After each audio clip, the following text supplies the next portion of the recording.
mastógrafos, resonadores magnéticos, en fin, en 135 unidades médicas de 30 estados. También se construyeron, como saben, las clínicas hospitales de Los Cabos, Baja California Sur, y de Palenque en Chiapas. Adelante. Se iniciaron otras obras y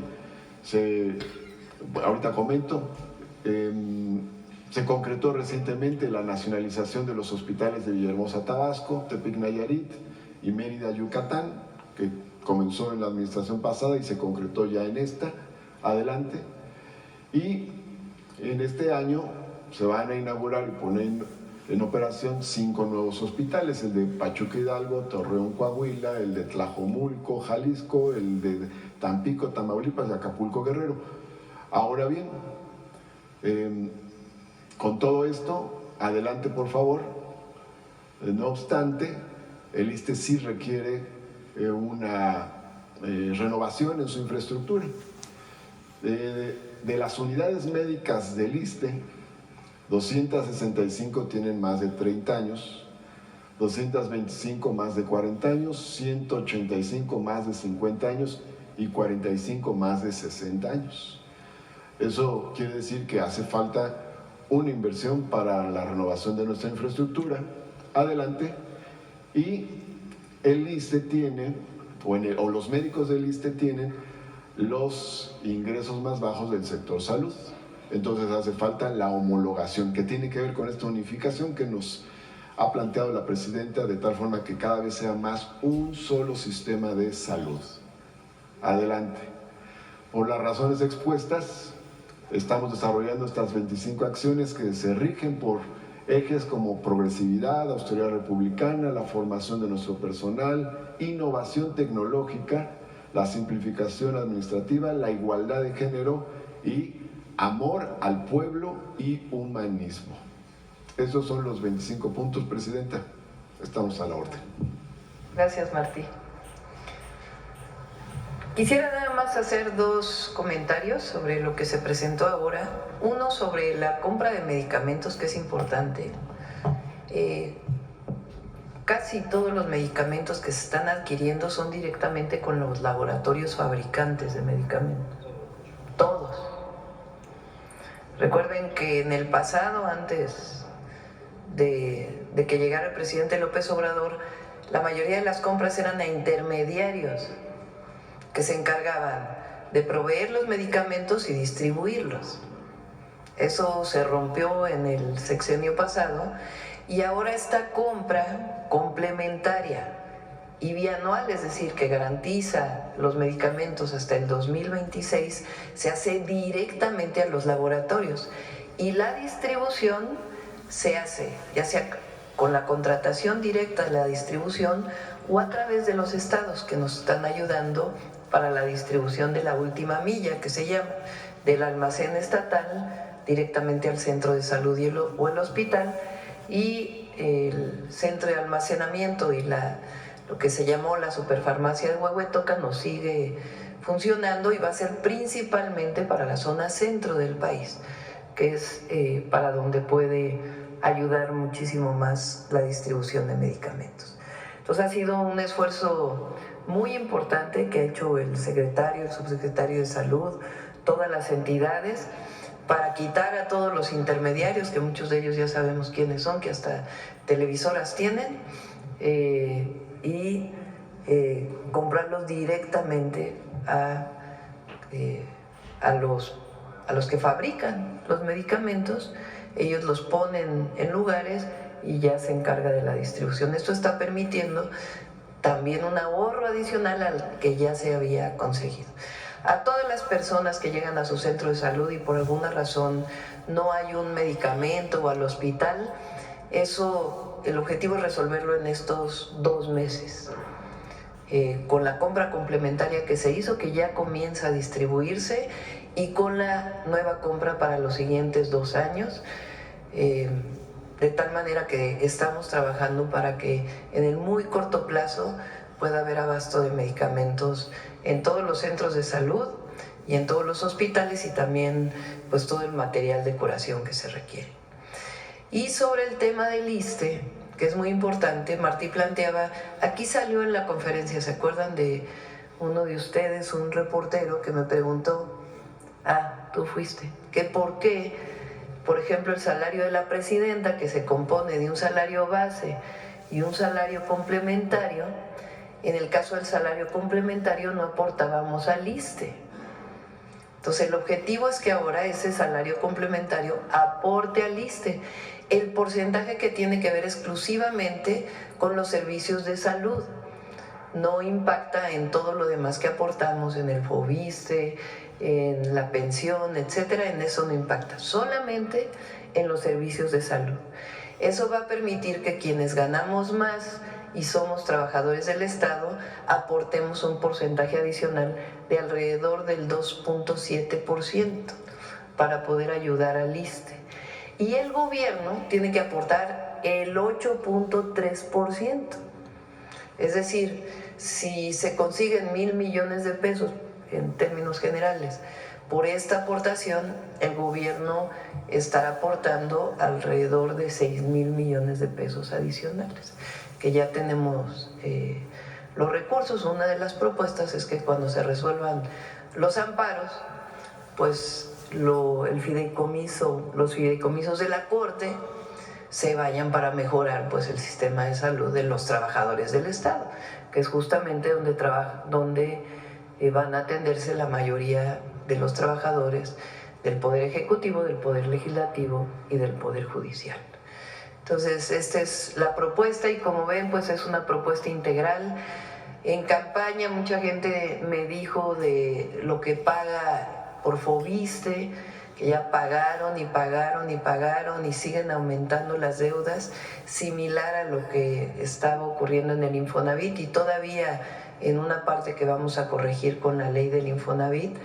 Y Martí pues ha estado trabajando mucho, pues es una persona que conoce el servicio público honesto, que ama a su pueblo y que es pues un servidor público de primera.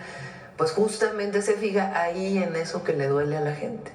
Entonces ya encontró la manera de que se puedan condonar muchas de las deudas de FOBISSSTE que ya fueron pagadas, o como hicimos en el Infonavit, que se congelen, que se quiten, etcétera, etcétera, para ayudar a todos los trabajadores, que son alrededor de 400,000 que están en esta condición. Entonces, pues esta es la información, como ven, pues muy nutrida la mañanera del pueblo del día de hoy. Adelante. Gracias. Muy buenos días, señora presidenta. Buenos días, secretarios. Con respecto a esta presentación que se acaba de hacer, ¿qué va a pasar con las... ¿Qué va a pasar con las denuncias que ya había sobre algunos funcionarios precisamente en el ISSSTE que bueno, estuvieron abusando de su cargo y que estuvieron haciendo saqueos y dando contratos para tratar de privatizarlo? Por un lado, y por otro lado, en cuanto a la lista que se nos acaba de presentar, bueno, el ejemplo que se nos acaba de dar, ¿cuántos casos son los que aproximadamente se van a tener que revisar para, no sé, qué es lo que va a proceder con respecto a esto? ¿De cuál? De lo de las pensiones altas. Sobre el primer tema, bueno, hay órganos que realizan las investigaciones correspondientes sobre esos procesos. Cabe decir que todo el proceso de privatización que se dio en el neoliberalismo llegó hasta la médula del sector salud. En el caso del ISSSTE, en un hospital, pues afuera decía ISSSTE, pero adentro una empresa tenía el servicio de hemodinamia, otra el de la anestesia, otra el de los rayos X, y en realidad pues ya se estaba convirtiendo en un cascarón. Y con el presidente Andrés Manuel López Obrador empezó este proceso de nacionalización. Entonces, aparte del tema de las responsabilidades, pues hubo también una serie de modificaciones normativas, y todo eso pues ahora se está corrigiendo para fortalecer lo público, que en este caso, en el caso de salud, es fundamental para garantizar un derecho, el derecho a la salud.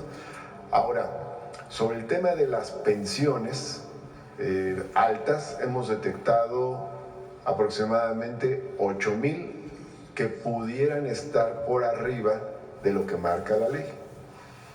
Y hay un procedimiento que ya se anunció, salió publicado en el Diario Oficial de la Federación y se va a citar a cada uno, se le cita con sus papeles, su expediente para comprobar si hubo legalidad o no en la asignación de la pensión.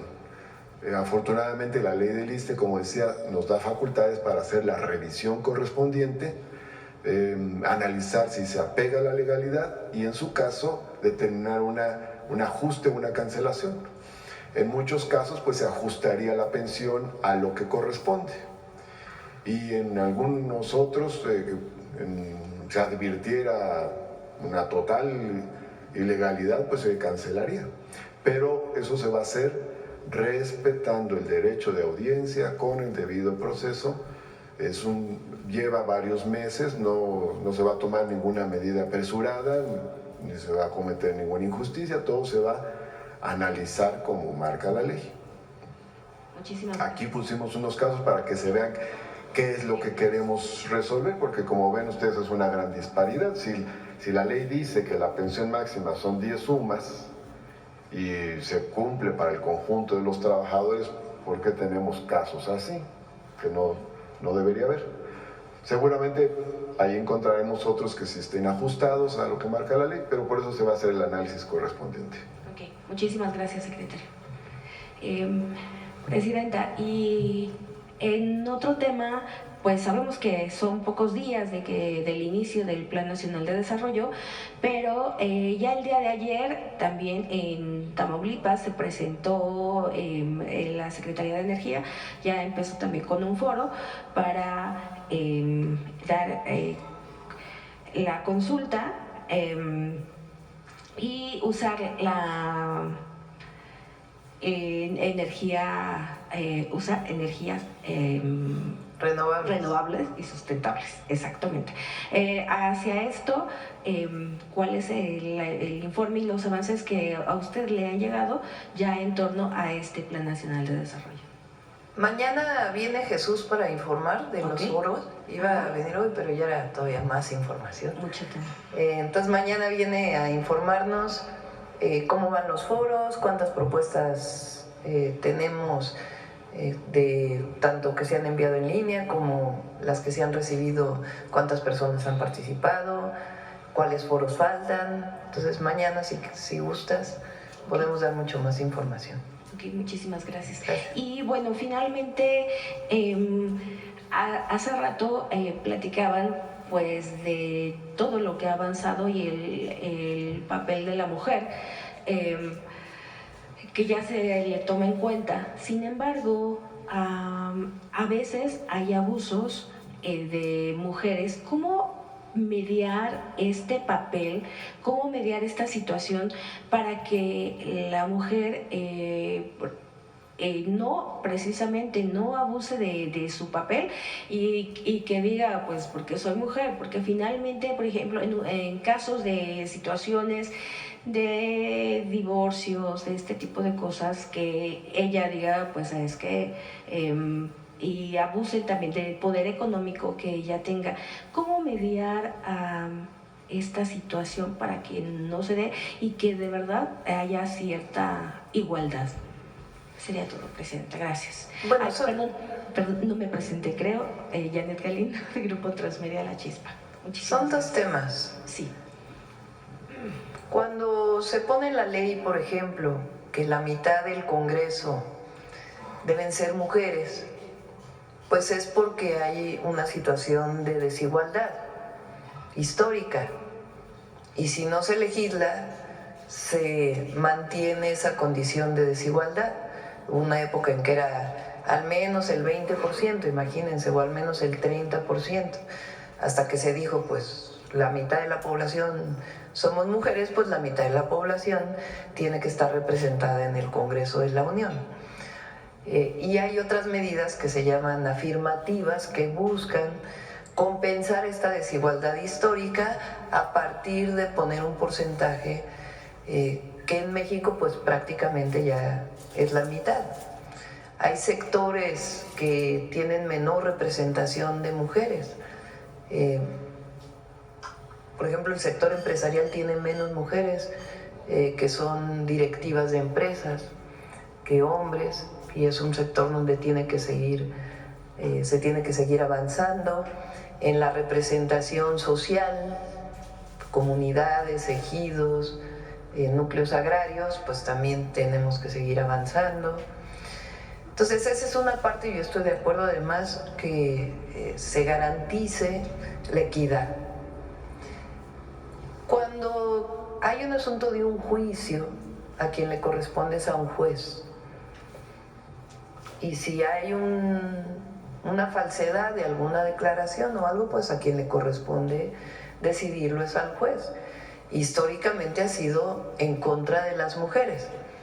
Puede haber un caso de alguna mujer que pueda decir, como soy mujer debe ocurrir esto, cuando en realidad pues no es una situación que corresponda a la equidad o a una visión o a un enfoque de género. En general es lo menos, pero en todo caso, frente a un juicio civil, un juicio penal, un juicio de abuso, pues es al juez al que le corresponde. Y por eso es importante la capacitación y la formación pues de la visión que tienen que tener los jueces, porque en general es al revés. A una mujer, que hay muchísimos casos de mujeres, por ejemplo, que en un divorcio, como el caso que pusiste, no les permiten ver a los hijos, que se llegó a catalogar como violencia vicaria, o que no se da una pensión, o casos en donde el Ministerio Público, ya no los jueces, no levanta una denuncia por abuso sexual o de otro tipo a las mujeres porque no tiene la visión que corresponde y se victimiza a la mujer. Pero para eso pues tenemos que tener mejores ministerios públicos y mejores jueces. Bueno, a ver, ¿quién más por acá?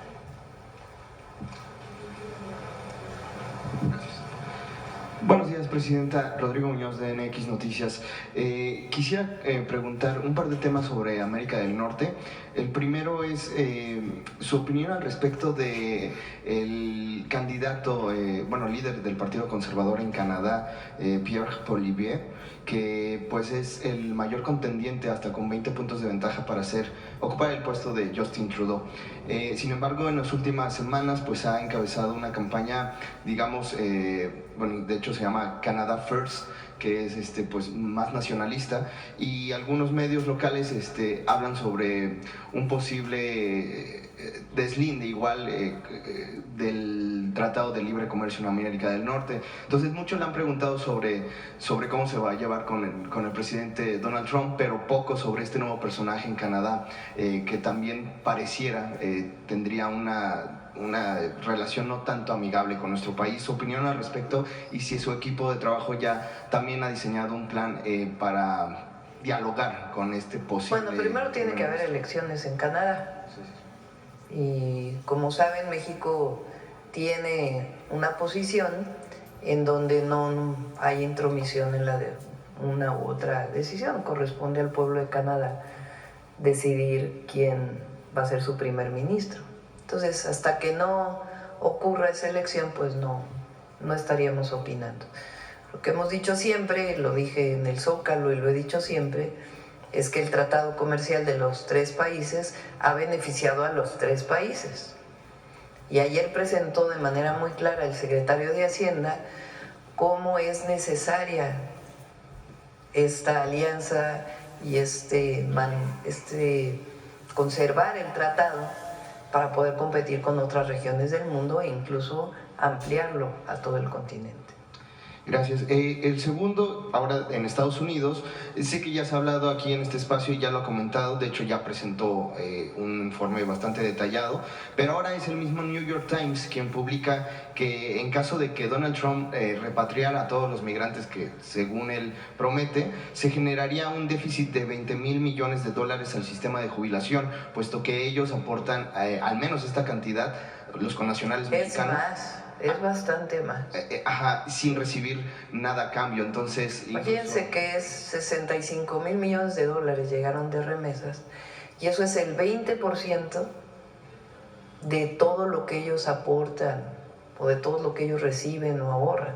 Entonces el 80% se queda en Estados Unidos y ellos pagan impuestos y muchos de ellos están en la seguridad social. Entonces hay una aportación de las y los mexicanos a Estados Unidos muy grande. Por eso nuestro reconocimiento por lo que hacen las y los migrantes para México, la solidaridad que tienen con sus familias, la fraternidad que significa el que no abandones a tu familia, el que siempre estés atento de tu familia, que son estas remesas, y el apoyo que le dan a nuestro país con ello, pero aportan más a la economía de Estados Unidos. Ya nada más 7 de cada 10 trabajadores del campo son mexicanos o de origen mexicano. Por poner un ejemplo de un sector, en el sector de la construcción, muchísimos mexicanos. En el sector servicios, bueno, Nueva York, por ejemplo, la migración de Puebla, de Oaxaca, pues hace funcionar en muy buena parte una ciudad tan importante para Estados Unidos. Entonces, esta idea de que los migrantes no estamos de acuerdo, son delincuentes, pues digo, habrá alguna persona que podrá haber delinquido, pues eso no quiere decir que los migrantes no aporten a la economía de los Estados Unidos. Y eso lo vamos a decir siempre, mantenerlo, y cuando estemos en pláticas formales con el gobierno de Estados Unidos, pues también lo haremos. Gracias. Y para cerrar el tema de Norteamérica, en los últimos días se han registrado muchos agradecimientos por parte precisamente de los connacionales que radican en específico en la ciudad de Los Ángeles. Ya nos presentó el avance completo al inicio de la conferencia, pero preguntarle su opinión sobre estos agradecimientos, en especial pues el que ayer fue muy sonado del vocalista de Kiss, Gene Simmons, que incluso le agradeció por enviar este apoyo a la ciudad de Los Ángeles. Primero, nuestro gobierno es humanista, ante todo. Eso es nuestra visión, nuestro pensamiento, y corresponde al pueblo de México. El pueblo de México es generoso y fraterno, y hoy el gobierno tiene como sustento el humanismo mexicano. Y ahí donde podamos, siempre vamos a ayudar. Y particularmente la ciudad de Los Ángeles ha recibido a muchísimos mexicanos y mexicanas. Bueno, recuerden que eso era México. Pero además, durante mediados, finales del siglo XIX, todo el siglo XX, y ahora ha recibido a muchísimos mexicanos. Entonces, pues es de alguna manera, de manera muy pequeña, porque son 72 combatientes forestales y miembros de la Sedena, de la Defensa, que son parte del plan N3C y que son especialistas, pues están ayudando. Entonces siempre nuestra solidaridad y apoyo, y particularmente a esta ciudad que pues somos hermanos.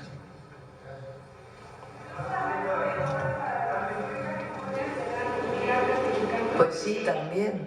Digo, en su momento, cuando se dé el proceso de reconstrucción, pues por supuesto van a requerir mucha mano de obra, y no hay mejores trabajadores de la construcción que las y los mexicanos. A ver, vamos por acá. Les voy a dar otra. Vamos a cerrar hoy y mañana lo vamos a... Hoy viene la segunda parte de la serie de fentanilo.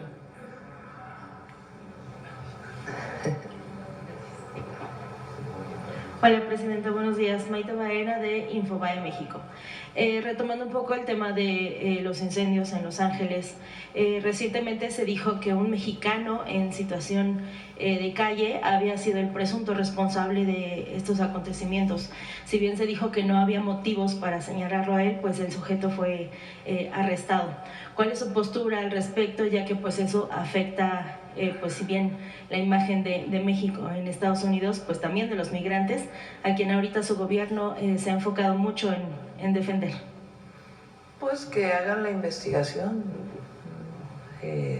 y que no prejuzguen, sino que, pues, que hagan su investigación.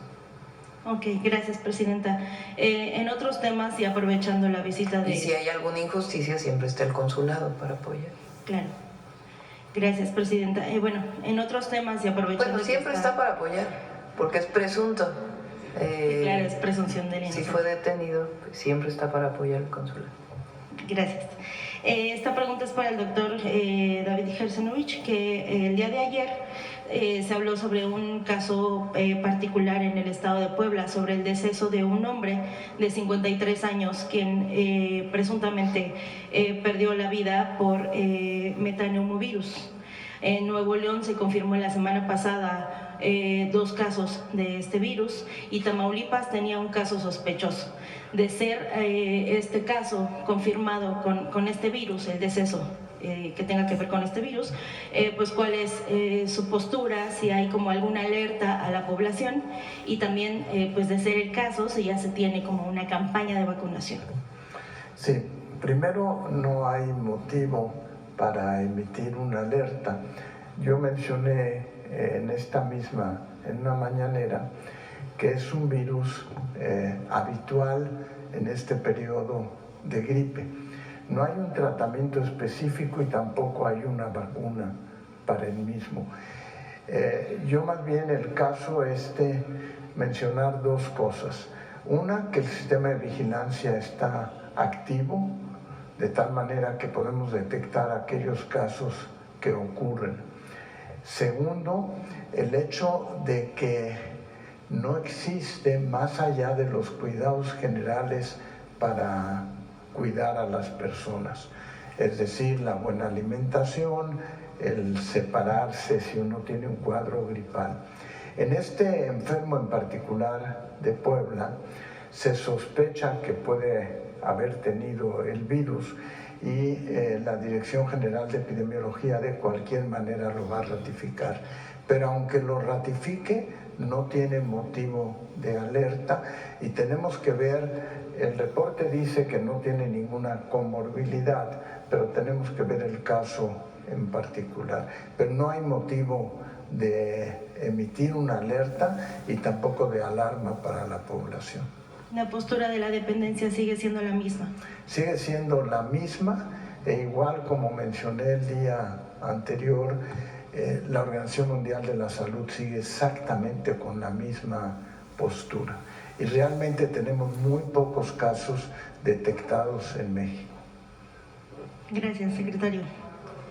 ¿Hay algún número de casos específicos? Ahorita se hablaba de 2 en Nuevo León, 1 en el estado de Puebla y 1 sospechoso en Tamaulipas, pero ¿hay otras entidades que tengan esta alerta en específico o sospechas?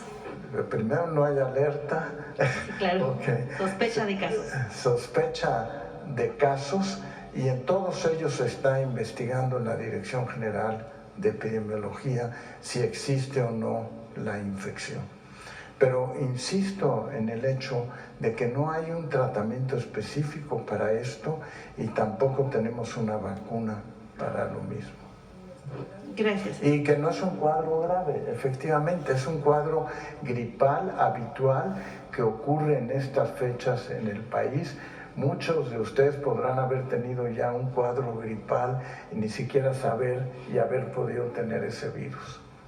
Perfecto. Gracias, secretario. Y finalmente, Presidenta, en otros temas, el día de ayer aparecieron lonas en el municipio de Elota, en el estado de Sinaloa, en donde la mencionan a usted. Son mantas firmadas por un grupo criminal esta célula de los Chapitos, en donde pues supuestamente señalan vínculos entre militares y otro grupo delictivo de los Mayos. No sé si usted En tiene este y en otros casos siempre se posicionamiento. revisan los casos, que esas mantas a veces no necesariamente dicen la verdad, sino que mandan otros mensajes. Y eso lo hace la Secretaría de Seguridad, la propia Defensa, Marina, el Gabinete de Seguridad. Bueno, vamos a cerrar, son las 9:10. De hecho, nos estamos reuniendo a partir de hoy y toda la semana a distancia con los gobernadores que son parte del IMSS Bienestar, con las 23 gobernadores, para hacer una revisión general sobre el IMSS Bienestar. Hoy iniciamos con el noroeste, con la región noroeste, y empieza a las 9:30 la reunión. Entonces, los dejamos el día de hoy. De hecho, el fentanilo yo creo que lo dejamos para mañana. La siguiente serie... ¿Perdón? No, pero no pasa nada, pues. O sea, no pasa nada. Está ahí el embajador de México en Estados Unidos. No hay problema. Bueno, gracias a todos y a todas por hoy. Gracias.